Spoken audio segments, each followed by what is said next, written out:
Bien-aimés dans le Seigneur, mesdames, mesdemoiselles et messieurs, bonjour et bienvenue dans cette émission Temple de la Sagesse.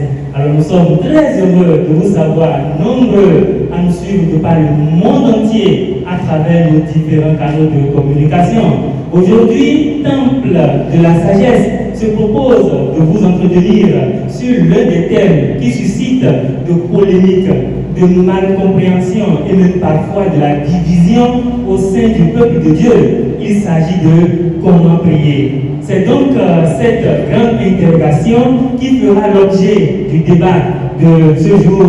Alors pour en discuter, j'ai l'immense plaisir de recevoir ici sur ce plateau un éminent pasteur que j'aurai le plaisir de vous présenter juste après ce jingle.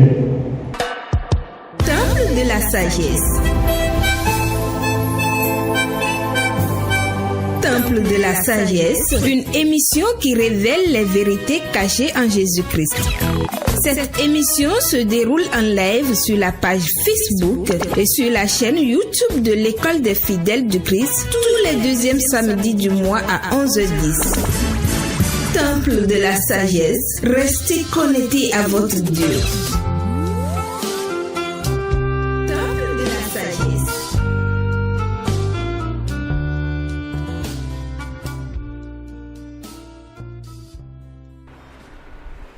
Je l'annonçais tantôt, je suis déjà présent sur ce plateau avec mon invité. Il a pour nom Iance Lekosi. Bonsoir, pasteur Iance Lekosi. Oui, bonsoir, monsieur le journaliste. Bonsoir, chers amis internautes. Bienvenue dans cette émission.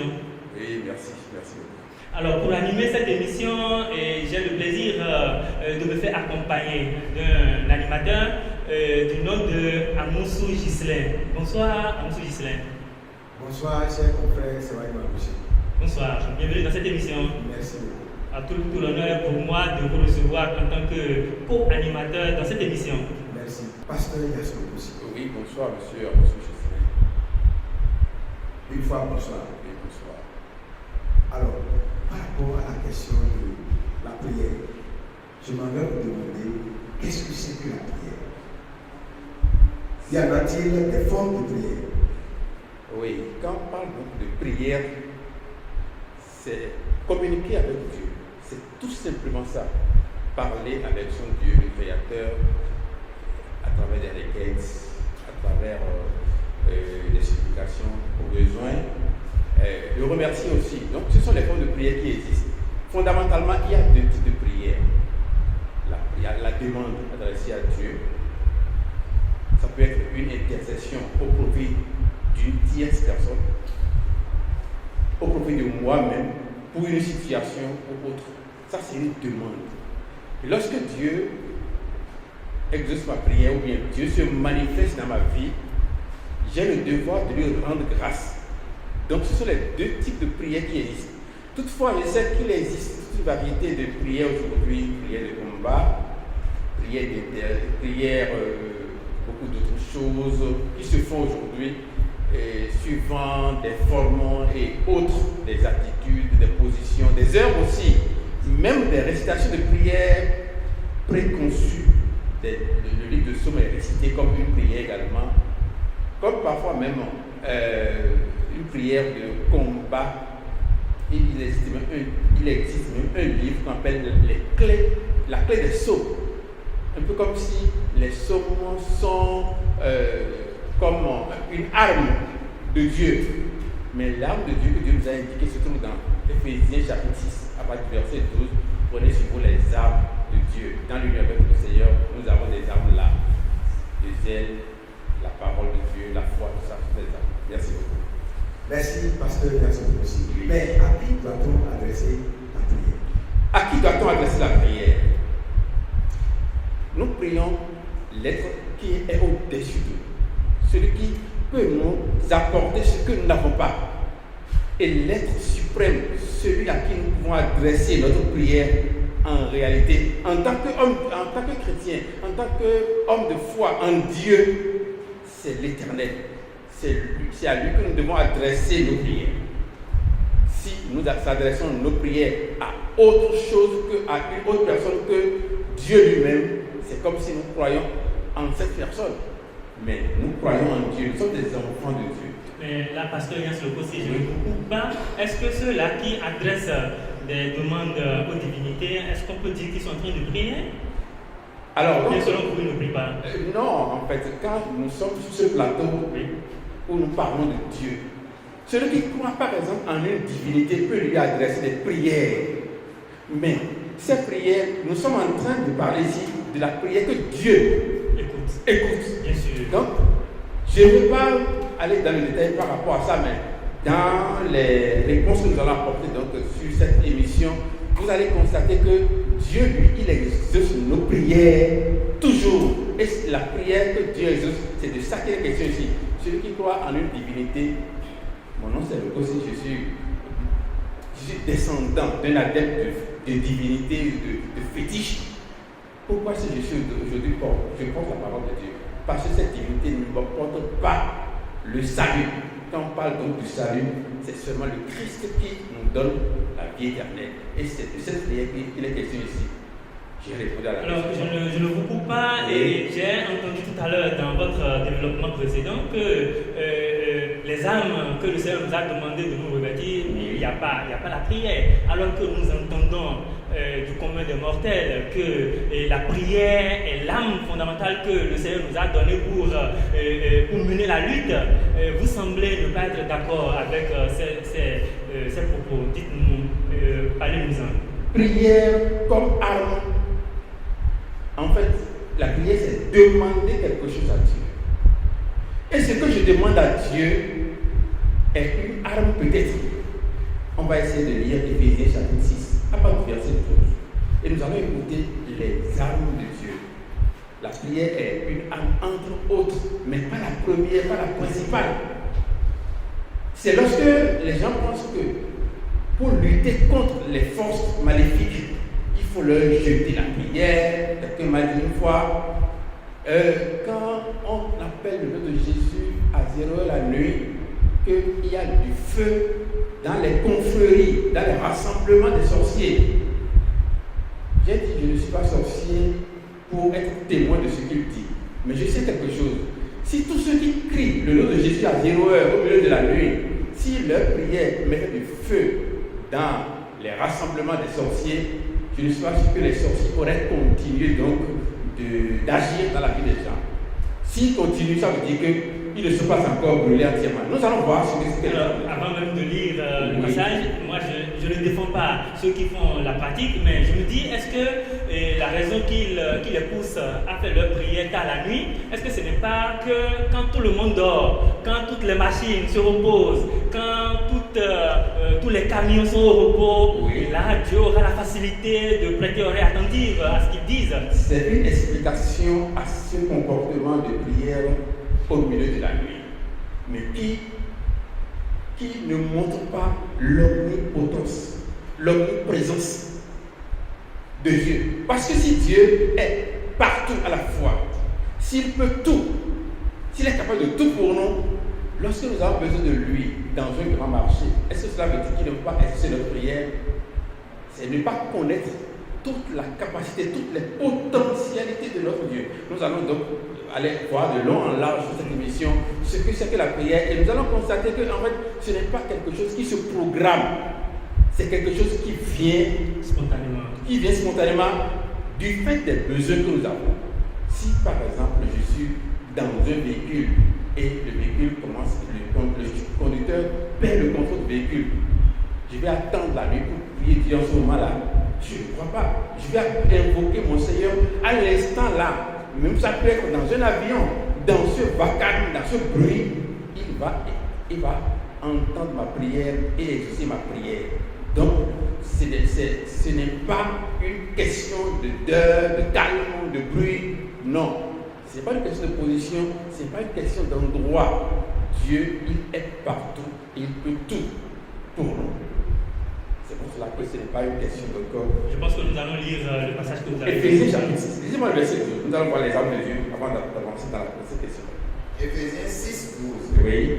Car nous n'avons pas à lutter contre la chair et le sang, mais contre les dominations, contre les autorités, contre les princes de ce monde de ténèbres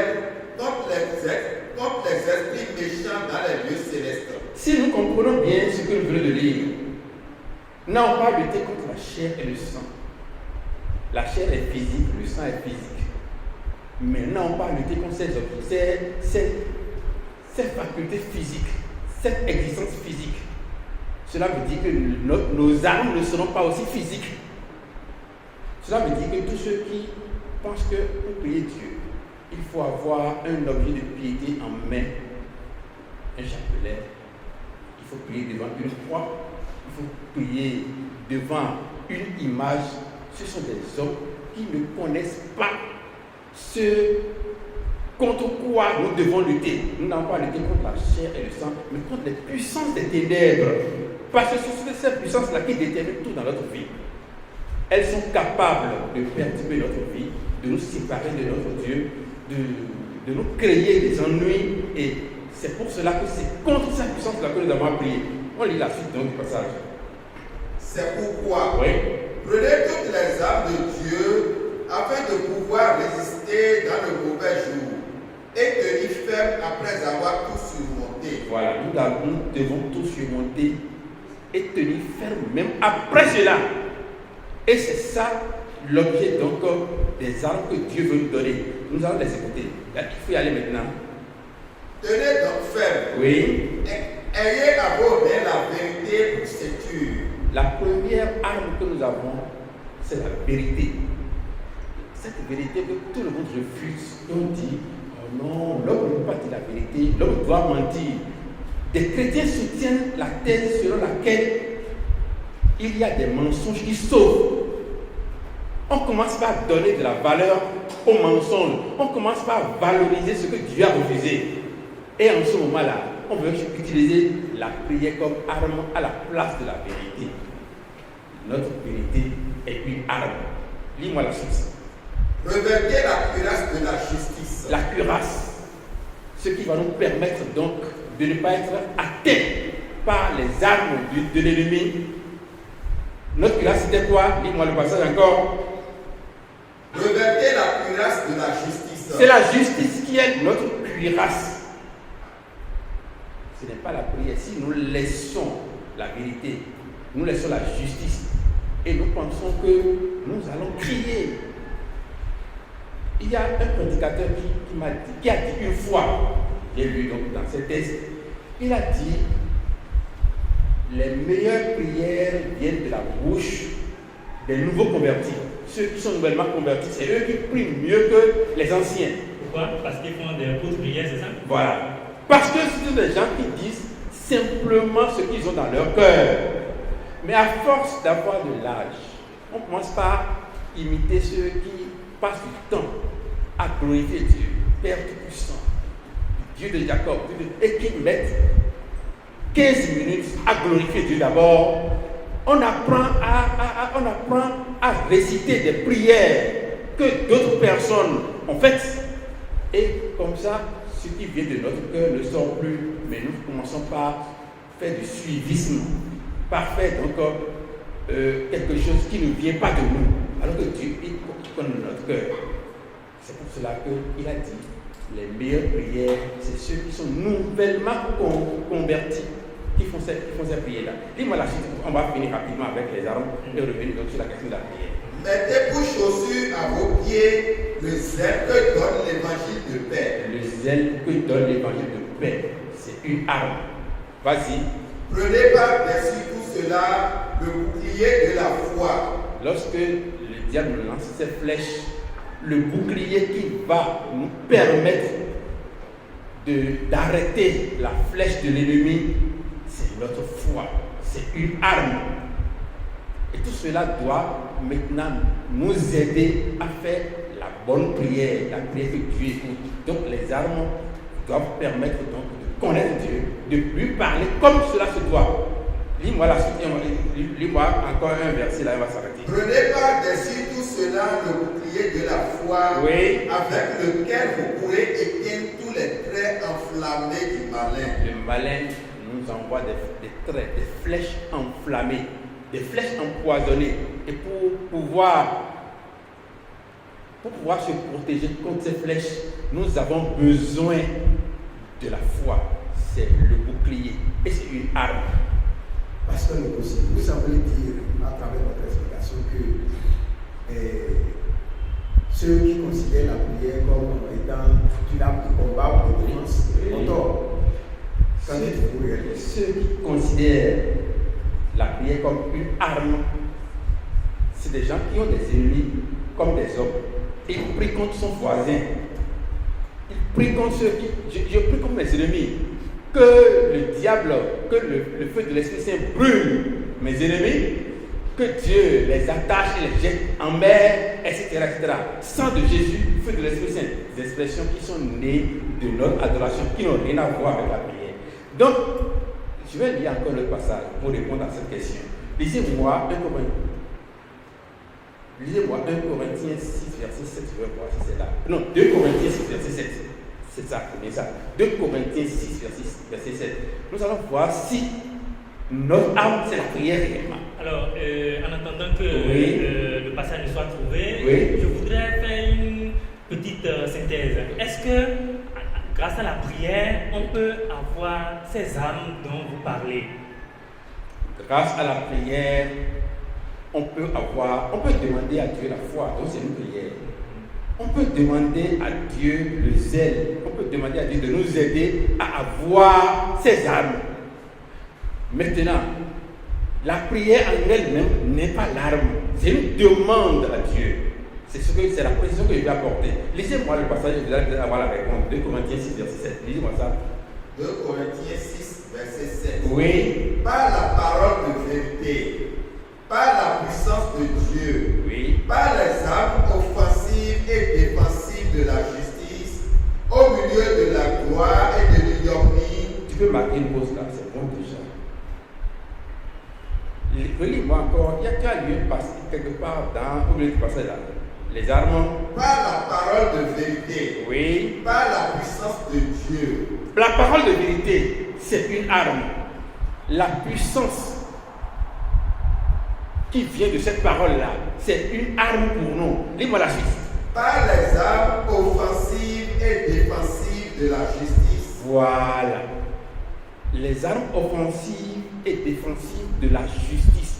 Notre justice, c'est elle qui nous procure les armes avec lesquelles nous pouvons attaquer l'ennemi.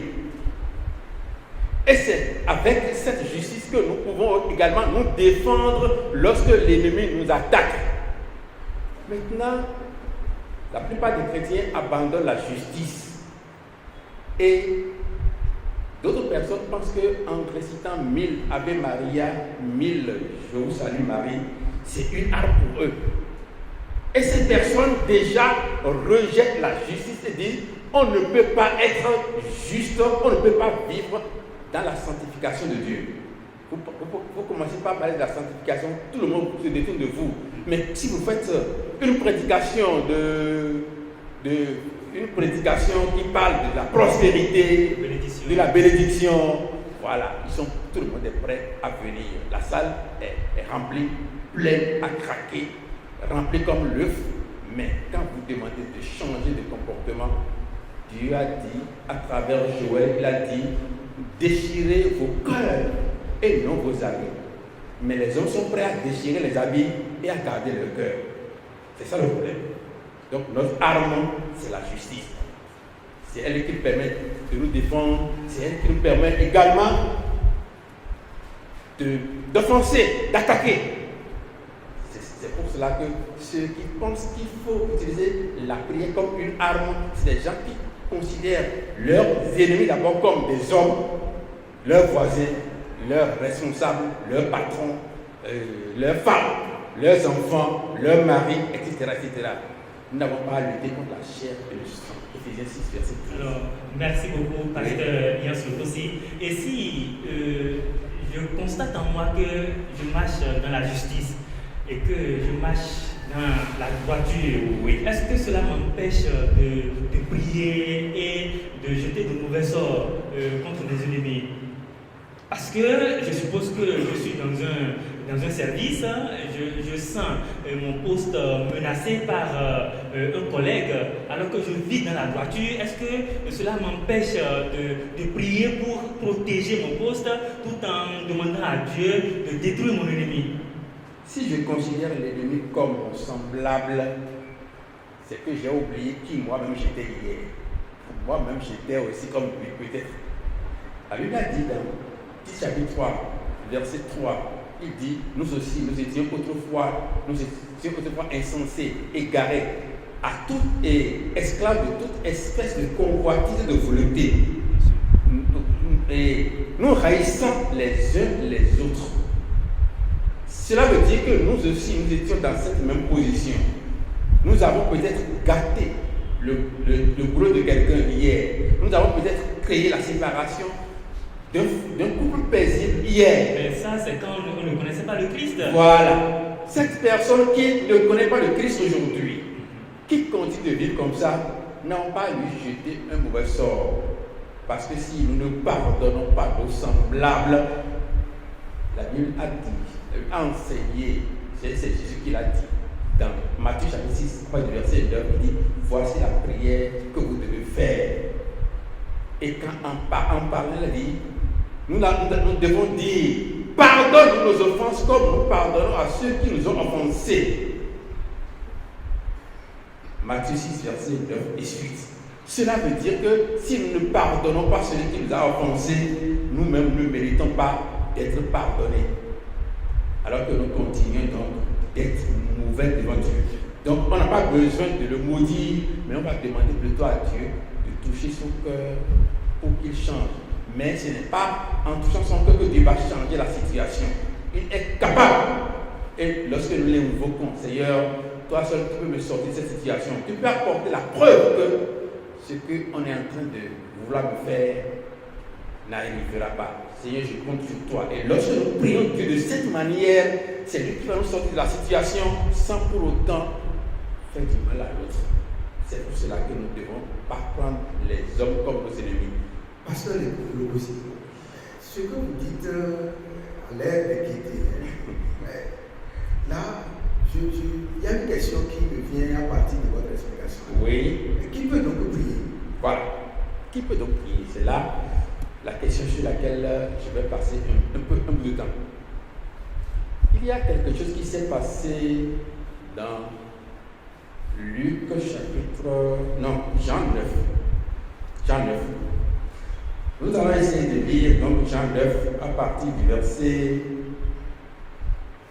Nous allons lire les versets 16, 17 et 31. Donc on va y aller pour voir.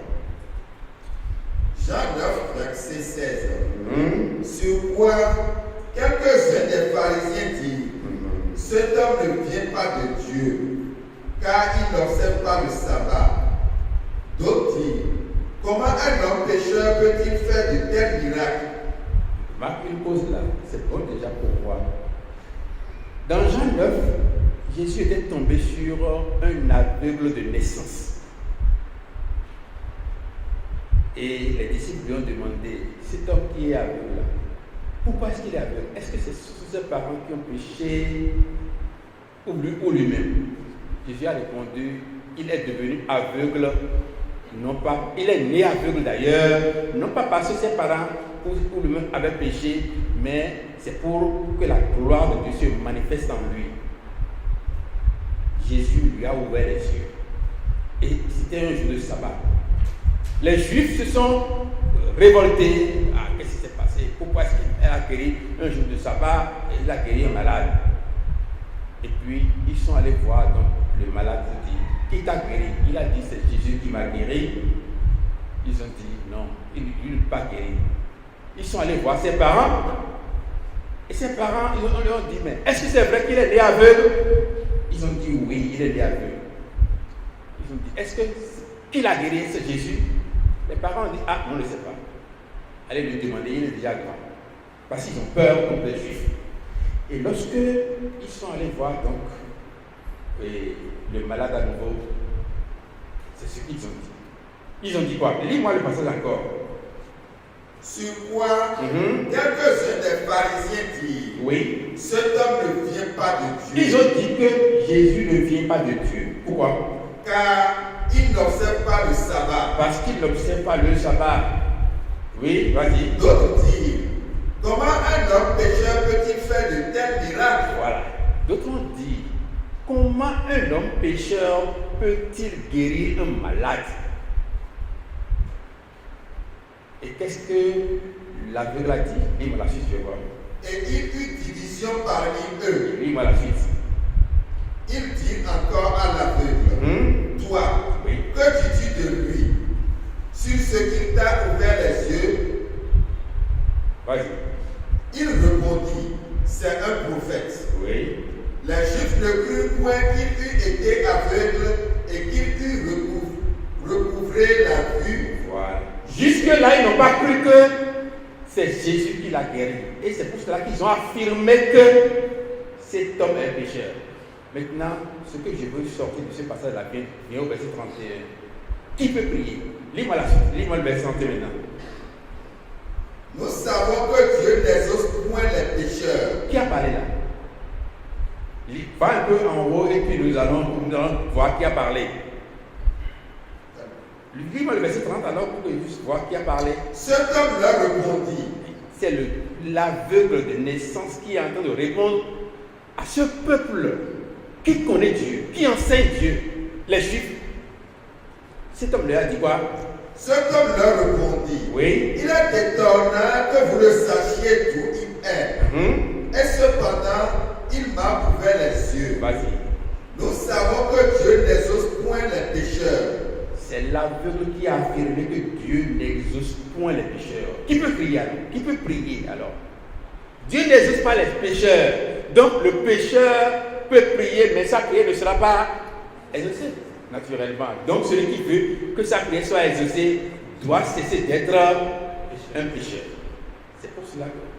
Il y a une question d'abord. Oui, il y a une question oui. que suscite votre explication. Oui. Et que dites-vous du voleur, par exemple, qui demande à ce que le propriétaire de la maison qui va voler ne se réveille pas au moment où il est dans la maison?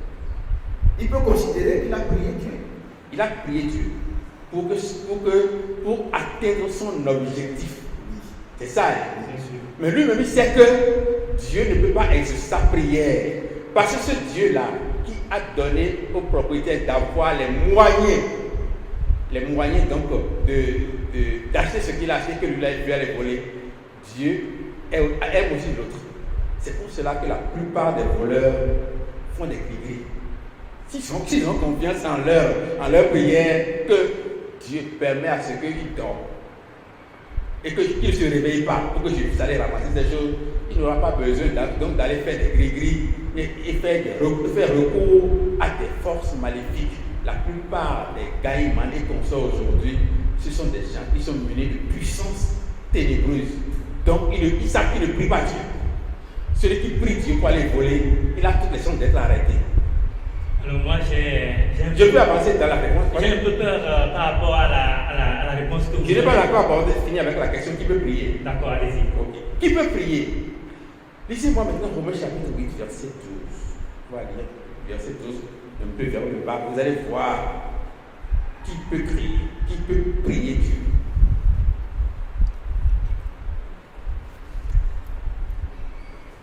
J'attends donc la lecture. Qui peut prier? Romains 12. Lisez-moi le verset 15 plutôt directement parce qu'il faut qu'on gagne du temps. Romains 12, verset 15. Non, c'est pas Romains 12. Romains 8, verset 15. C'est bon là-bas? Romains 8, 15. Romains 8, 15. Et vous n'avez point reçu un esprit de servitude. Vous êtes encore dans la crainte. Oui. Mais vous avez reçu un esprit d'adoption par lequel nous prions Abba Père. Voilà. Donc, c'est celui qui a reçu l'Esprit de Dieu qui peut réellement prier Dieu. Comment reçoit-on l'Esprit de Dieu? Je vais faire une parenthèse là. La parole de Dieu nous a dit dans Ézéchiel 36, verset 24 au verset 27, je cite, on n'a pas besoin d'ouvrir la Bible, il dit, Je vous retirerai dans les nations, je vous ramènerai dans votre pays. Je verserai sur vous l'eau pure et vous serez purifiés. Oui, je vous purifierai de toutes vos souillures et de toutes vos idoles. Je vous donnerai un cœur nouveau, je vous donnerai un esprit nouveau. J'enlèverai votre cœur insensible comme une pierre et je le remplacerai par un cœur réceptif. Je mettrai en vous mon esprit et je vous rendrai ainsi capable d'obéir à mes lois, d'observer et de pratiquer les règles que je vous ai prescrites. Alors, vous allez habiter le pays que j'ai promis à vos ancêtres. Vous serez mon peuple et je serai votre Dieu. Ézéchiel 36, verset 24 à 28. Il a dit, je mettrai en vous mon esprit. C'est cet esprit-là qui, en nous permet maintenant de vivre une vie autre que celle que nous vivions autrefois. Autrement, il n'est pas possible pour nous de prier Dieu. Nous allons faire un rituel. Tout le monde se met à genoux, je me mets à genoux également. Des gens criaient. Quand je regarde à droite, à gauche, je constate que des gens coulaient des larmes. Moi, je vais commencer par chercher les larmes parce qu'il faut que je démontre que je prie bien. Et quand toi tu pries là, tu fais combien de temps? Je fais 10 minutes. Oh, toi tu ne pries pas. Quand moi je mets à genoux, je fais 1 heure de temps. Alors, celui-là qui a entendu ça, prochainement, quand il se met à genoux, il prie. Et quand il ouvre les yeux, la première des choses à faire, c'est de regarder combien de temps il a fait. Il a vu qu'il n'a fait que 10 minutes. Alors, on a dit qu'il faut 1 heure de temps. Il va fermer les yeux à nouveau et continuer. Tout ça là, c'est ne pas prier. Il faut autant ne pas le faire. C'est pourquoi la Bible nous dit, relis-moi le passage et Romains 8, 15 là.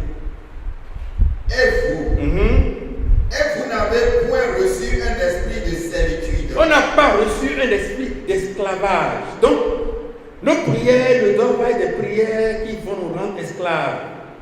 Je ne peux pas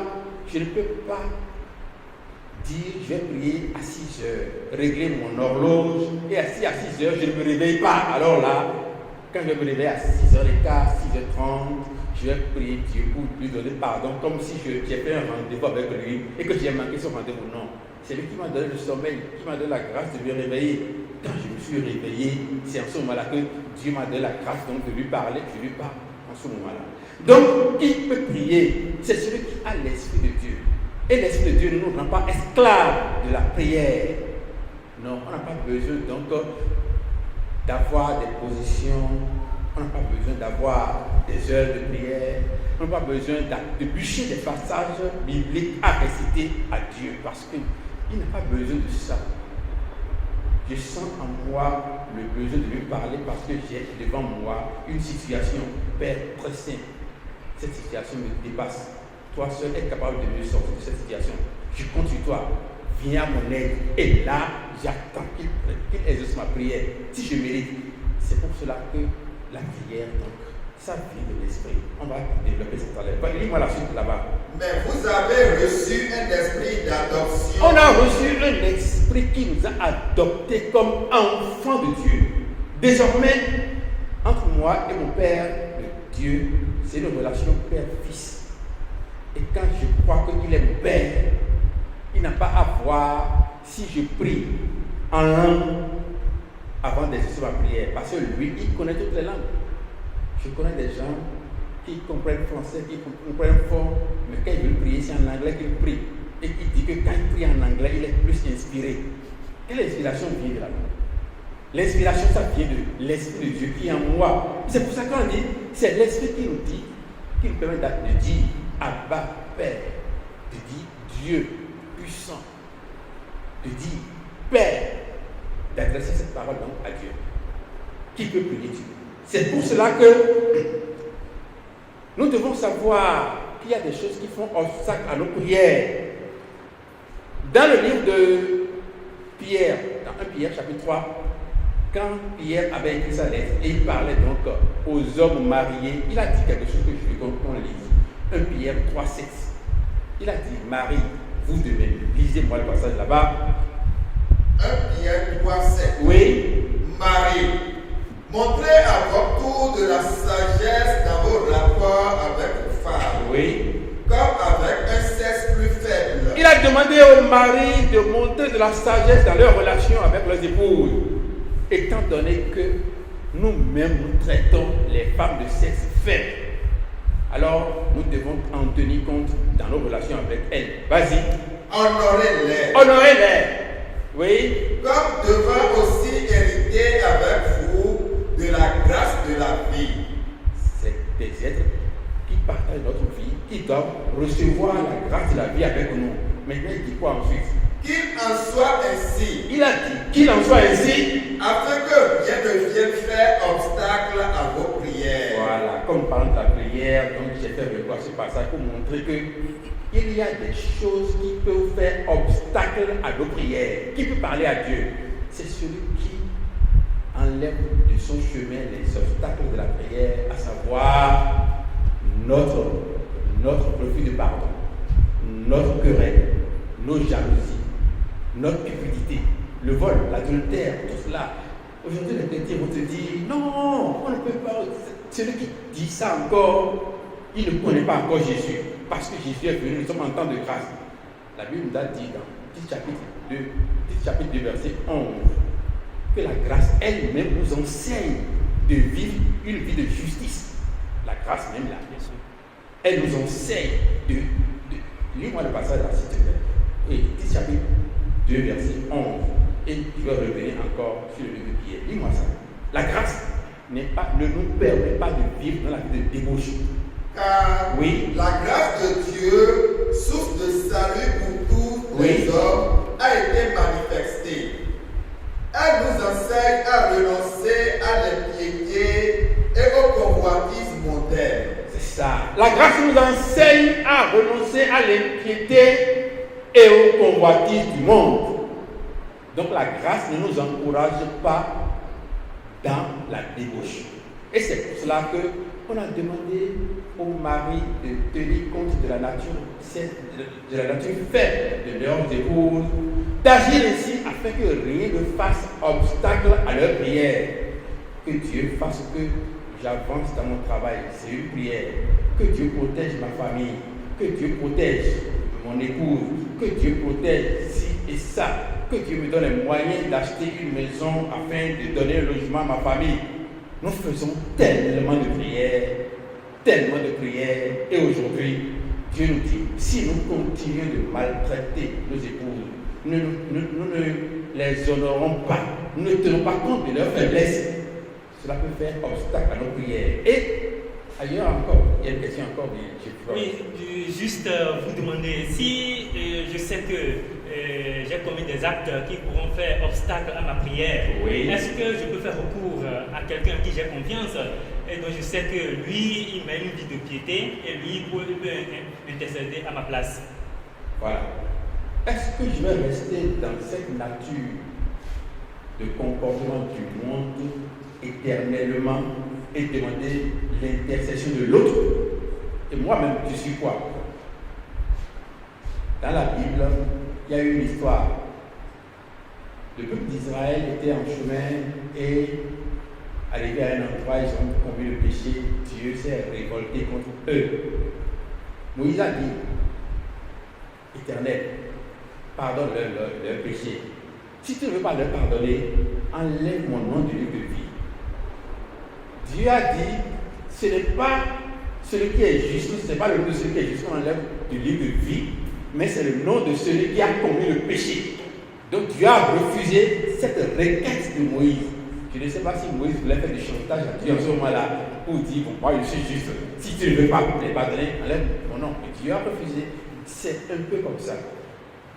Nous allons voir un peu plus bas que celui qui veut avoir ses péchés pardonnés. Et d'ailleurs, même dans la Bible, chaque fois que des malades se présentent à Jésus, il dit, tes péchés sont pardonnés. Et c'est en ce moment-là que la personne trouve la guérison. Cela veut dire que la maladie et la mort trouvent leur force du péché. Donc, si je demande pardon à Dieu pour un pécheur, c'est que je vais demander à Dieu de lui pardonner ses péchés, mais je vais lui parler d'abord pour qu'il soit conscient qu'il faut qu'il renonce à la vie qu'il mène. Et déjà, dans cette communication avec lui, s'il regrette l'acte qu'il a commis, il peut trouver le salut. Et c'est pour cela que la plupart des gens, quand ils veulent prier d'abord, ils demandent pardon pour leur péché avant de demander ce qu'ils veulent. Est-ce que nous allons vivre éternellement comme cela? Dans la Bible, on nous a dit, Colossiens chapitre 1, verset 21, nous étions autrefois loin de Dieu, nous étions des étrangers, nous étions des ennemis de Dieu. Mais lorsque Dieu a manifesté, Dieu nous a réconciliés avec lui, par la mort que son Fils a subi dans son corps à la croix. Il a agi ainsi afin de nous présenter à lui-même agréable, irrépréhensible, propre. C'est pour cela que nous devons tous passer par cette réconciliation pour avoir le mérite donc de demander, d'adresser des prières à Dieu. Nous étions sur la question de savoir qui peut prier Dieu. On va lire Malachie chapitre 2, du verset 13, verset 16. On va écouter simplement que les internautes suivent attentivement et je vais seulement faire le résumé. Malachie 2, verset 13 à 16. Des gens gênent Dieu. Ils pleurent. Des gens font semblant donc de parler à Dieu parce que on dit le pasteur là, vraiment, il prie très bien. Il a de la puissance. Quand il prie là, il y a une force qui dégage une vibration, une énergie. Voilà. Mais ils ont constaté que toutes leurs prières, leurs offrandes sont rejetées par Dieu. Et qu'est-ce qui s'est passé? Lis-moi le passage dans la Chine du verset 13 à 16. Voici encore ce que vous faites. Oui. Vous couvrez de larmes l'autel de l'Éternel. Ce sont des enfants de Dieu qui couvrent de larmes l'autel de l'Éternel. Oui. De pleurs et de gémissements. Oui. En sorte qu'il n'a plus égard aux offrandes. Voilà. Et quand vous le faites, il a dit, Dieu n'a plus égard à leur offrande. Donc ils viennent à Dieu avec leur offrande, ils viennent à Dieu avec leur dîme, ils viennent à Dieu avec leur prière, mais Dieu ne les écoute pas. On va lire le passage qui confirme. Lis-moi la suite d'abord. De pleurs et de gémissements, en sorte qu'il n'y a plus égard aux offrandes et qu'il ne peut bien agréer de vos mains. Vas-y. Et vous dites, pourquoi? Parce que l'Éternel a été témoin entre toi et la femme de ta jeunesse, à laquelle tu es infidèle. Lorsque tu es infidèle à la femme de ta jeunesse, Dieu va rejeter ta prière. Donc qui peut prier? C'est celui qui maintient son engagement avec son conjoint, que ce soit l'homme ou la femme. L'enfant qui respecte ses parents, celui qui respecte les ordonnances de Dieu, parce qu'ils ont été infidèles à la femme de leur jeunesse, Dieu rejette leurs offrandes. Et avec leurs offrandes, leur prière également. C'est ça. Lis-moi la suite. Bien qu'elle soit ta compagne et la femme de ton alliance. Voilà, vas-y. Nul n'a fait cela avec un reste de bon sens. Un seul l'a fait. Et pourquoi?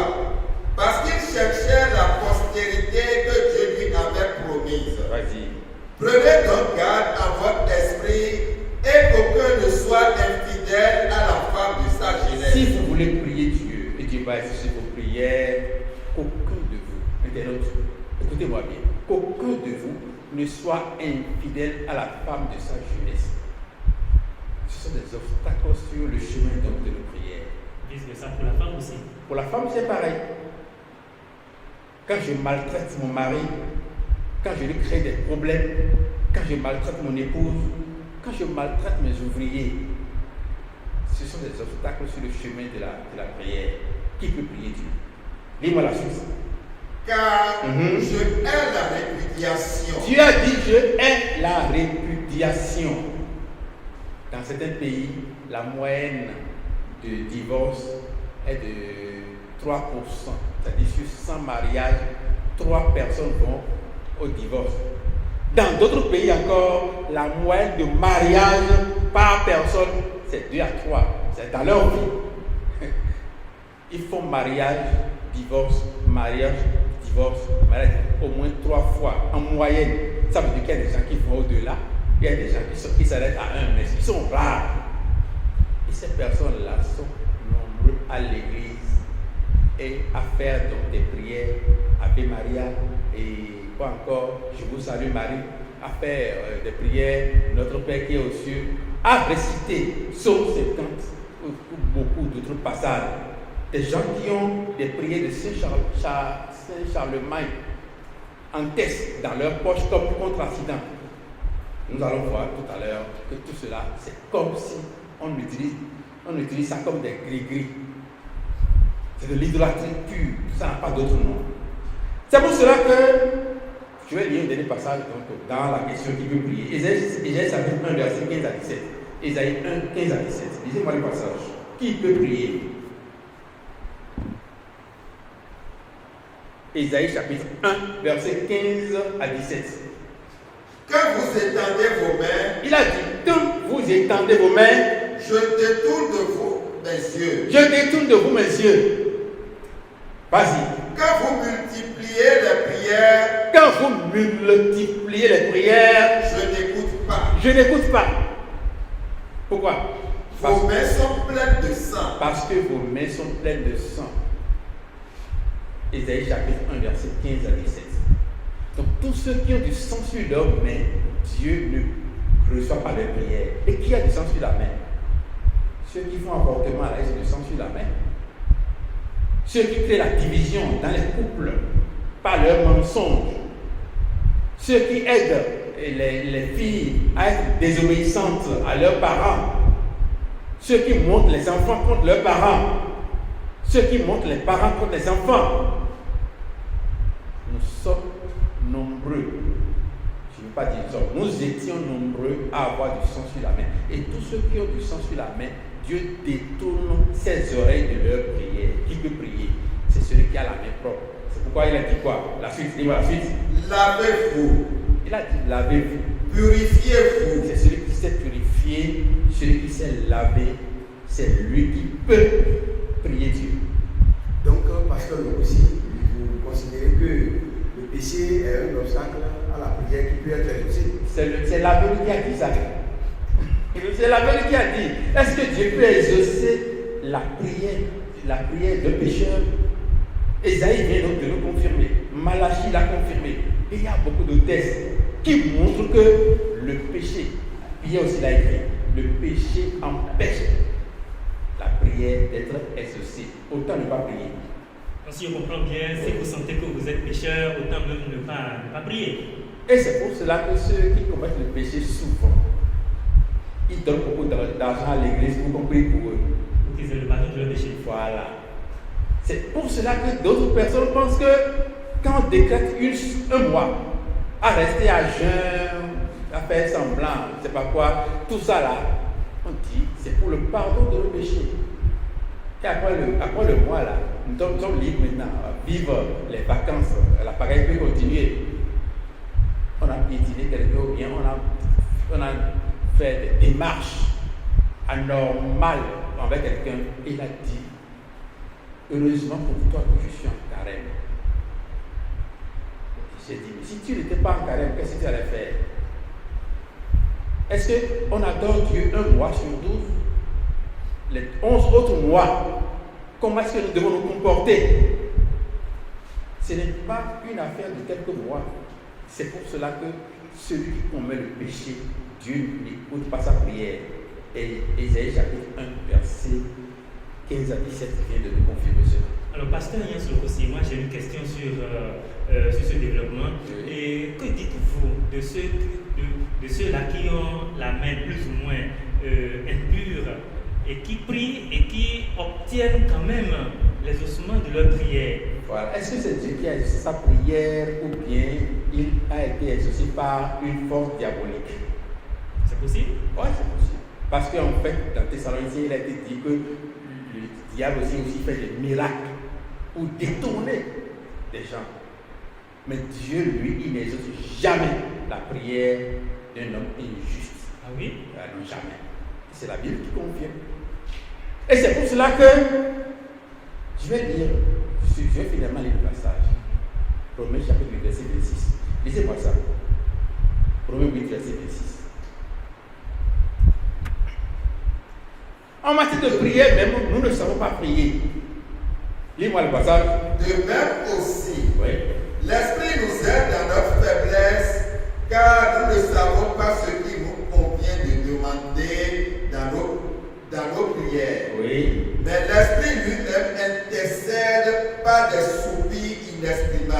c'est l'Esprit qui intercède pour nous en matière de prière.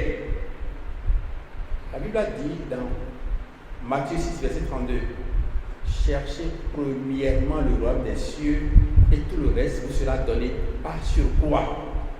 Cela veut dire que dans mes prières, ce n'est pas voiture que je vais commencer par demander si je connais vraiment Dieu. Ce n'est pas maison que je vais demander. Ce n'est pas femme que je vais demander. Ce n'est pas mari que je vais demander. Je dois remarquer que je suis un homme colérique. Je me mets facilement en colère. Je vais prier Dieu pour ça. Je vais remarquer que devant certaines... Est-ce que là, en tant que pécheur, si je demande à Dieu de m'arracher la colère, est-ce qu'il va pouvoir exaucer cette prière? L'Esprit de Dieu m'a révélé que je suis colérique, non? N'est-ce pas? Ça veut dire que je suis en communication avec mon Père. Et je me suis rendu compte que quelque chose m'empêche d'être réconcilié avec le Père. Quelque chose m'empêche d'être en harmonie, en communion avec celui qui m'a créé. Je lui demande, je me rends compte de ça, je lui demande ça, il va exercer cette prière-là. Maintenant, je laisse ça là et je demande à Dieu de brûler mes ennemis. Il ne va pas exercer cette prière. Je laisse ma colère, pourtant je demande à Dieu, Dieu, donne-moi la promotion au service. Ceux qui demandent, ceux qui font de pareilles prières, c'est parce qu'ils ne sont pas rassurés que la plupart du temps, ils font recours à des alphas, à des charlatans pour compléter leur prière parce qu'ils le savent eux-mêmes. C'est une prière qui ne trouvera pas de réponse de la part de Dieu. Alors, nous allons marquer une courte pause et nous allons revenir. Mais avant de marquer la pause, moi je voudrais poser une question. Est-ce que quand on se réunit à 2, 3 ou plusieurs et qu'on prie pour la même cause, est-ce que cela n'accélère pas l'exaucement de prière? De la prière. Oui. Ok. La Bible m'a dit, là où il y a 2 ou 3 personnes réunies en mon nom, Matthieu chapitre 18, en mon nom, j'écoute leur prière. Cela veut dire que si on se met à 2 et à 3 pour prier, il faut que cette prière-là vienne encore de l'Esprit de Dieu et que cela ait comme objectif premier. Laissez-moi d'abord Matthieu 6, verset 32, là, et je vais répondre. Matthieu 6, 32, c'est bon? Matthieu 6, 32. Oui. Car toutes ces choses, ce sont les païens qui les recherchent. Votre Père Céleste sait que vous en avez besoin. Dis-moi la suite. Cherchez premièrement le royaume et la justice de Dieu. Ça donne le verset 33 alors. Oui. Il dit cherchez premièrement le royaume de Dieu et la justice de Dieu. Si on se met à 2 et à 3 et nous prions pour que l'autre meure, Dieu n'a pas exaucé notre prière. Bien qu'on a prié. Oh oui, je veux être le leader, ou bien je veux réussir, ou bien c'est pas quoi. On se met à 2 et à 3, Dieu ne veut pas exaucer notre prière. Si à 2 et à 3, nous demandons ce qui est utile pour le royaume des cieux et la justice, pour nous, nous demandons à Dieu que Dieu guérisse notre frère qui est malade. Nous demandons à Dieu de nous aider à annoncer sa parole, à être son témoin partout où nous sommes. Dieu va vite exaucer cette prière-là. Mais si c'est pour demander que le diable soit brûlé dans le feu, son jugement n'est pas encore arrivé. Pourquoi nous voulons le brûler aujourd'hui? Imaginez qu'on arrive à brûler le diable, le monde se porterait mieux, n'est-ce pas? Alors, ça veut dire que la fin des temps ne va pas arriver, nous on va proclamer la fin des temps. Alors, parce que Dieu a prévu un jour de jugement. Ou bien, le dernier jour. Et nous on veut brûler le diable maintenant.